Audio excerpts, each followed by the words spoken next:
Oh, I knew looking at the camera. Is that where I'm? Okay, I just want to make sure I'm here, bro. You good now? Yeah. You sure? Yeah, let's get it, bro. All right. You ready? You ready for this? Hello, audience. CouchPotatoGM.com is the website. Couch Potato General Manager is the YouTube channel. You know it because you are on it. We are here to discuss one of the top 5 quarterbacks in this year's 2021 NFL Draft. This is a guy who only played one game this season. It wasn't good. Wasn't really that good. He didn't lose a game the year before. Yeah. We're talking about North Dakota State's Trey Lance. We're going to continue to do each quarterback, give you our opinion of each guy, and this is the Trey Lance version of that. Watching his tape, and there's not a whole lot of it. I just want to put the disclaimer out there so people know, because maybe some don't, because I didn't know. Is that Trey Lance has played as many games as Mac Jones, who's probably going number 3, or allegedly. Trey Lance has the size that you want from a quarterback. Can make things happen with his feet, whether extend the play or run after, just run away, design runs, Cam Newton style, if you will. He dominated the league that he was in. It was kind of a man amongst boys, and this isn't one of the bigger qualities, but I'm just gonna kind of run him down. For me, I thought that his ability to his throwing power, if you will, I thought it was off the charts. He had the biggest arm. Definitely has the biggest arm. Yeah. I thought that he was pretty damn good throwing on the run. I thought that that offense that he's in, it's really about the run game, not so much about the quarterback. When it's going through the run game, that means that there's going to be a lot of play action, turning your back to the defense. There was some of that that I appreciated. I thought that when he came out of turning his back, he turned around. He was kind of scanning the field, identify it. Yep. Exactly, and that's one of those big things, because you're not just going to be in the shotgun the whole game when you go into the NFL. It's just that's not really a thing. I don't think it'll ever really be a thing, although a lot of the snaps will be out of the shotgun depending on where you go. Because it went through the run game, he wasn't asked to do a whole lot, right? He has the traits, all of the traits that you want in a quarterback. You have a quarterback who came out from that same school in a Carson Wentz. That kind of always helps in that frame. There were some pro style things that went into that offense that you can translate to the NFL. And for the top 5 quarterbacks, he is my number 5. Because there's the little question, there's a bunch of question marks that I have, that if he got one more season, if he'd have got one more full season, maybe give me 6 games, maybe give me 8 games, just so that I can see.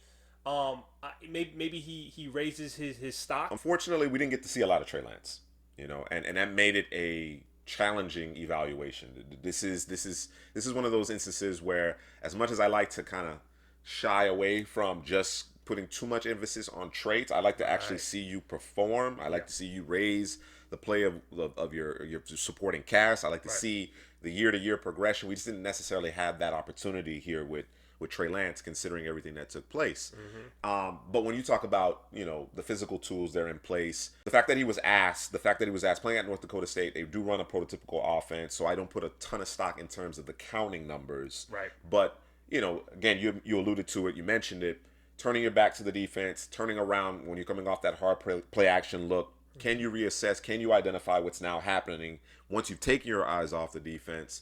I think in terms of what he was asked to do, that actually puts him ahead of the game a little bit. Right. Because most of these guys are working predominantly, if not exclusively, out of the shotgun. They're clapping their hands together. You know what I'm saying? He actually had to have a cadence in some instances. Right. So he's a little further ahead with respect to that. And when you talk about, so from the mental aspect of it, I think he's fine. I think he's in great shape. Yeah. Hopefully he lands somewhere where there's quality coaching. I think what he's worked on, based on when I look at his film versus his pro day, which was really impressive, and I think there was a wrinkle that the guy that he worked with, Quincy Avery, who's known for developing and helping quarterbacks get prepared, training with them, did, I think, actually helped his cause quite a bit. But his weight transfer and his base, when he dropped back, it was some really large strides, and that back foot would go really far back. Yeah. And it was just like, what are you doing? You know what I'm saying? And it's one of those things that I pay very close attention to in terms of a quarterback. Yes, there are guys who can obviously spin it when, you know, the mechanics aren't great. And then there are other guys who, yeah, they can get away with that from time to time, but they're best suited when their mechanics are clean. Right. He really made an effort to clean that up. So watching him throughout the pro day situation, of course, there's not live bullets. We don't know what he's going to revert to, but he made huge steps. Right. That 5-step drop was tight. The weight transfer was perfect. The arm motion was nice and compact. Mechanically, he looked really good. You could see the steps and the concerted effort that was made there. So I'm excited about that because, again, when you talk about what he's been asked to do at the collegiate level, which is more prototypical in nature, and then you start focusing on the physical attributes and the tools, I think he can make every throw without question. The only thing I'd really like to see is him be a little bit more consistent in terms of putting enough air under that deep ball to give his receivers a chance. Sometimes he'll just overshoot them altogether. But those deep outs, deep crossing routes, I mean, there's no big loop to it. It's on a frozen rope.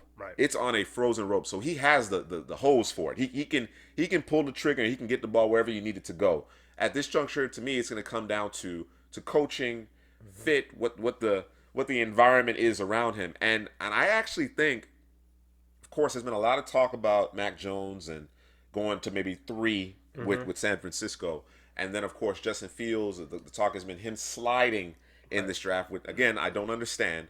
But it wouldn't shock me if San Francisco goes with Trey Lance instead. I think some of the things that he does and what he was asked to do at North Dakota State lends itself to what Kyle Shanahan wants you to do.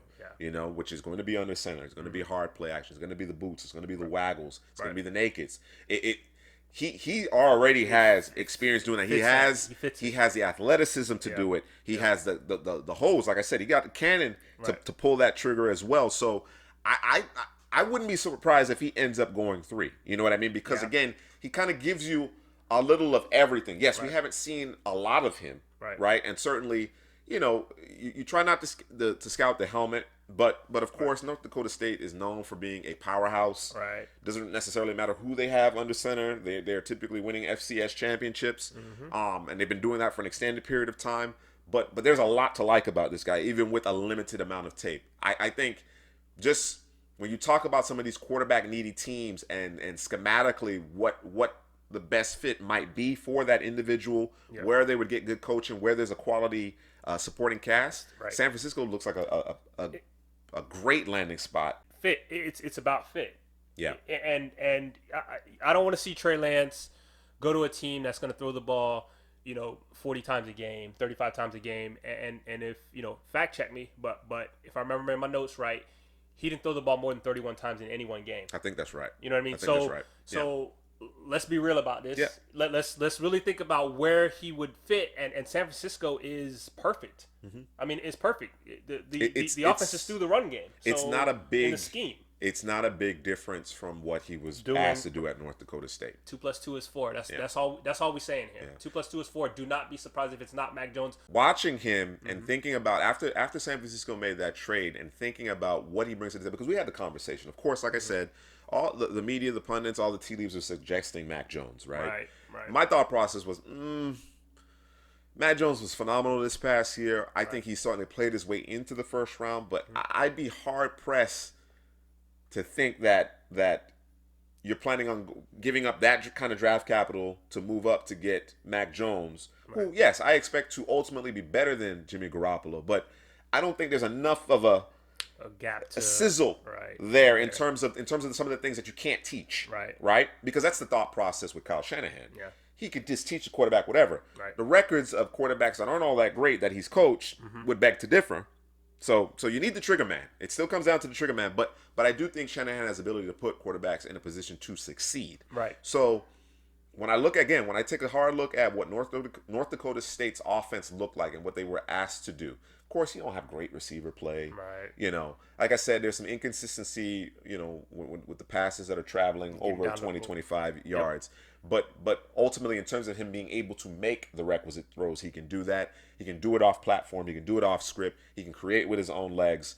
And like you said, being in an offense that is heavy on the play action, and places an emphasis on the run game. Yeah. You drop him in there, and I think even though he doesn't have a lot of experience, he could get to the field much sooner because, again, of what he was asked to do at North Dakota State. So, like I said, that to me would be his ideal landing spot. Whether you actually consider him the third best prospect or not among the quarterbacks is it. But in terms of landing spots, I think that would be ideal for him. It's and we talked about this off air, and we was talking about it with Justin Fields and the 49ers, but it's that added element that he brings. Correct. You know what I mean? And I think, that's what's in vogue. We all know San Francisco, Kyle Shanahan, is one of the, masterminds, this, that, and the other. And the team in offensively is kind of set up, ready to go. They're just a quarterback shy of making a run. And when you add a guy who can, and I was thinking about this earlier, the prototypical quarterback, what is that now? Is it Tom Brady, Jimmy Garoppolo, not anymore, Mac Jones, or is it, obviously Patrick Mahomes is kind of his own category, but Lamar Jackson in his own category, but Josh Allen, Allen. You got guys who can make every throw, right, but have a distinct level of athleticism. Yes.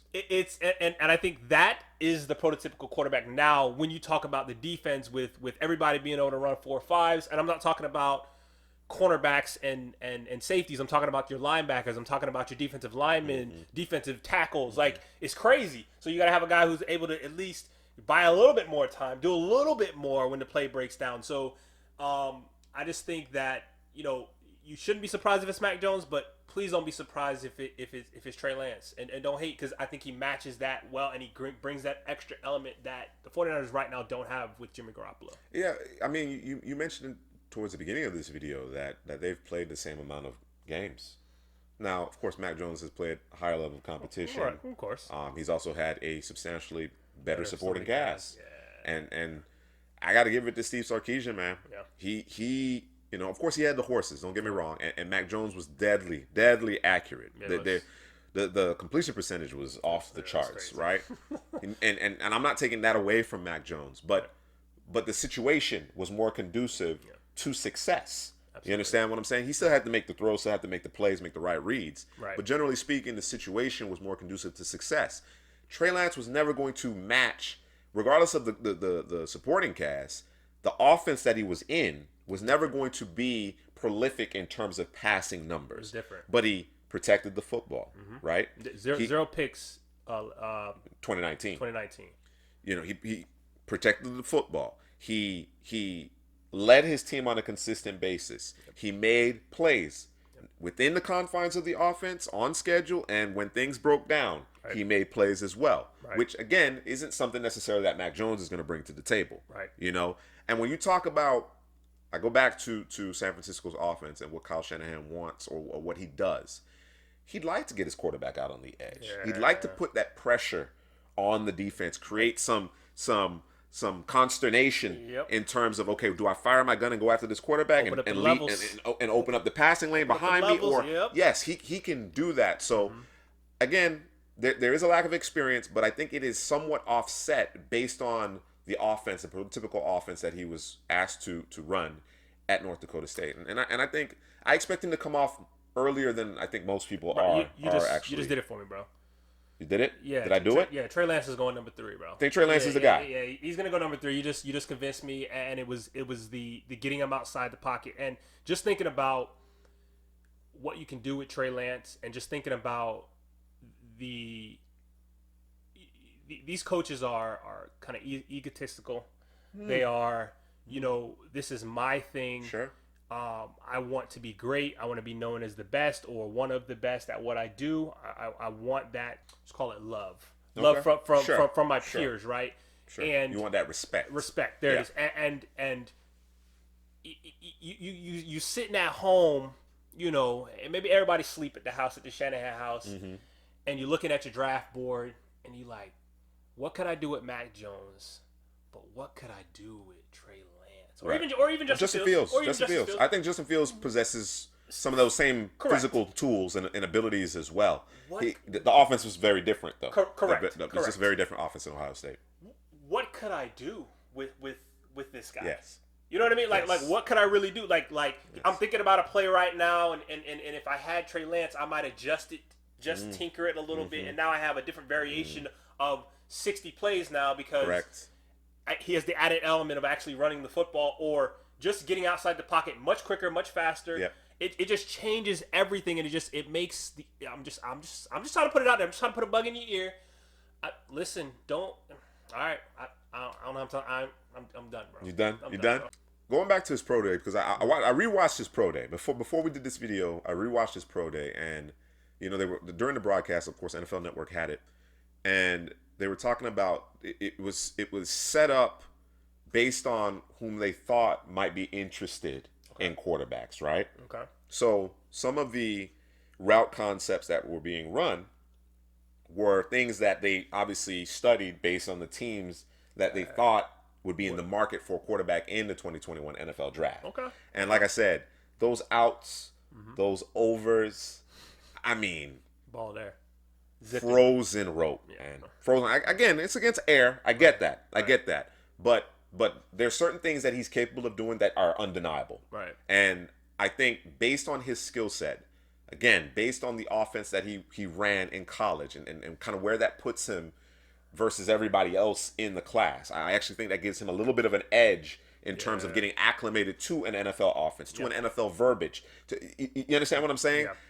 I think the fit, of course, Kyle Shanahan may feel completely differently, but I think the fit in San Francisco is an ideal one. And I think Trey Lance has the all these quarterbacks do, but I think Trey Lance might surprise. I think he might surprise because of the emphasis that I place on the things that he's been asked to do, Right. and then also the things that you cannot teach. Put those together and let us know where Trey Lance is going. Let us know if we're wrong, we're right. If we change your mind, or maybe we put a bug in your ear and now you can't. You're thinking about it really hard. And what's your opinion on Trey Lance? Are you worried? You got some questions? Played as many games as Mac Jones. I'm assuming you got questions. 49ers fans, would you be upset if you got Trey Lance? Like, subscribe, comment.